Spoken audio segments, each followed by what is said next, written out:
When I finally met someone who was genuinely healthy, I didn't trust it. In fact, it scared me. I want to tell you what that actually looked like because I think many survivors of narcissistic abuse will resonate with this.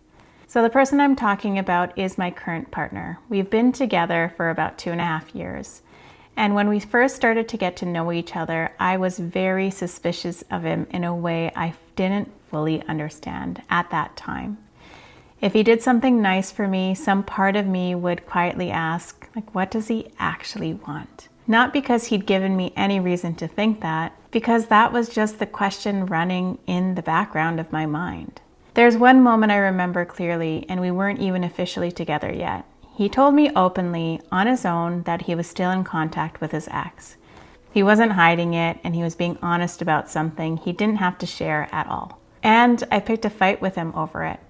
Not because anything he said was actually a red flag, but because somewhere underneath I was running a baseline belief that men eventually do something to hurt you. And his honesty, for me, didn't register as honesty.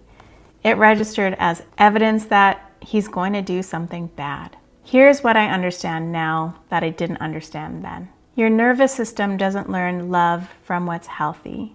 It learns love from what's familiar. And if the relationships that shaped you were intense, unpredictable, or unsafe, your system quietly wires those qualities together. So when something calm and consistent shows up, someone who's honest without being prompted, who follows through, who doesn't create chaos, your nervous system doesn't recognize it as safety. It recognizes it as unfamiliar. And unfamiliar to a system that's been burnt before gets filed under suspicious. That's exactly what happened with the ex conversation. He gave me transparency. My nervous system translated that into a threat because transparency wasn't a pattern it had data for. It only had data for people hiding things, so it started to hunt for what I assumed had to be hidden. This is also where reactivity comes from. Picking fights, testing intentions, looking for the catch, and none of that is about the person in front of you. It's an old strategy built in an old context, firing in a new one where it doesn't actually apply anymore. The relationship wasn't the problem. My baseline and wiring was. If this resonates with you and you're recognizing this pattern in yourself right now, I have a 5-day nervous system reset challenge inside of my community, Healing Me After We, built specifically for narcissistic abuse survivors and survivors of toxic relationships. You can check out the link in the description below. Back to the video. Let's talk about why it takes time to unlearn. I want to be honest about something. Recognizing this pattern doesn't make it disappear instantly. There were many more moments after that one. Small flashes of suspicion, a fight here, a test there. Naming the mechanism helped, but it didn't erase the wiring overnight. That wiring took years to build through relationships and patterns that came long before him, and I knew it wasn't going to dissolve in a single insight.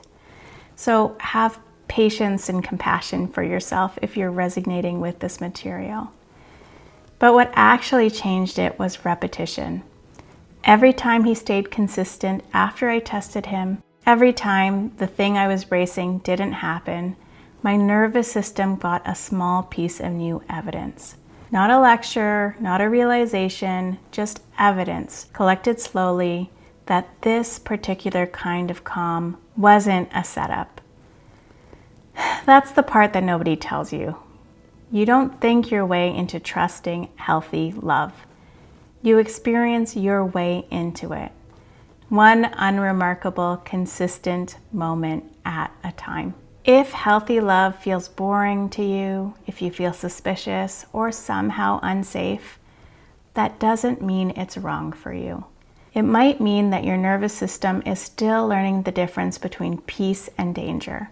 Those are two things it was never taught to tell apart, because for a long time, peace wasn't available to learn from.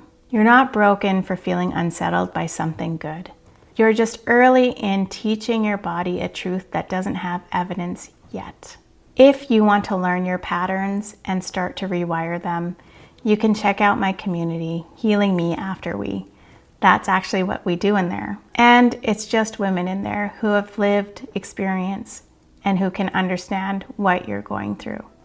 If you want to learn more about nervous system recovery after narcissistic abuse, you can watch this video up here.